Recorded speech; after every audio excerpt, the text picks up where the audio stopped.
This was day 2 of the second sitting of the Cradock Four inquest. Taking the stand, Deputy Minister of Defence and Military Veterans, General Bantu Holomisa, appeared in his capacity as a former leader of the Transkei Military Council. He was called to testify about a signal he once saw, evidence suggesting that the apartheid state had planned the assassination of the Cradock Four. The content was chilling. The signal slated in deliberately vague but unmistakable language that Matthew Goniwe and others were to be permanently removed from society. The signal was clear. It was a directive for their assassination sanctioned at highest level within the state security structure. Holomisa went on to describe the violent reach of the apartheid security network, even revealing that he himself was once targeted.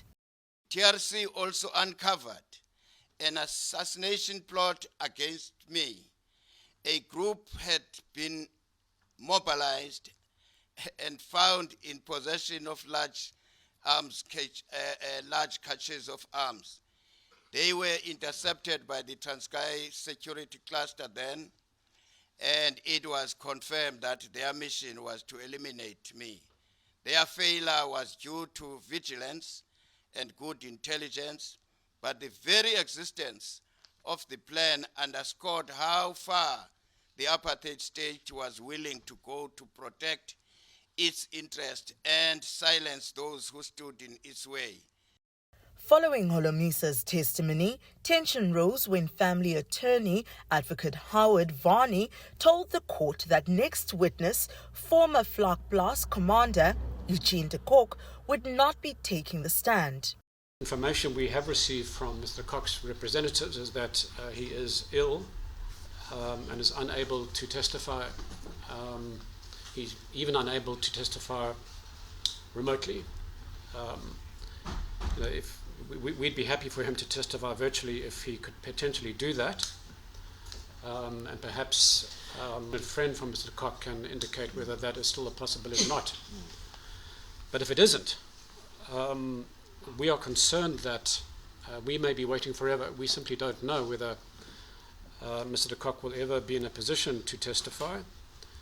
After confirmation of de Kock's illness, other lawyers representing the other persons of interest raised concerns about their own client's health, suggesting a postponement or remote testimony by de Kock.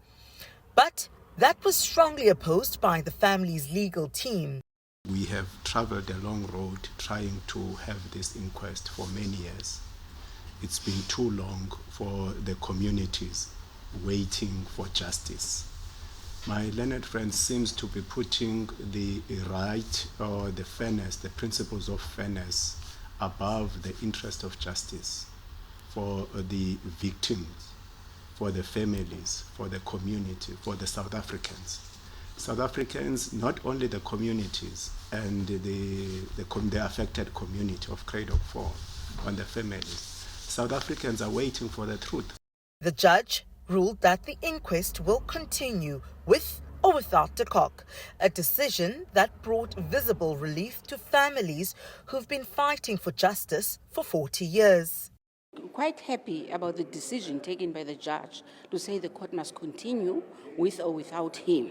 But in reality, we really wish to see him, to get him here so that he can spill the beans and tell everything as it is, so that at least we can get that comfort of justice, because we've not yet achieved justice. An investigating officer in the case is now expected to take de Kock's place when the inquest resumes on Wednesday. For Newzroom Afrika on Channel 405, I'm Sipha Kema at the Gqeberha High Court.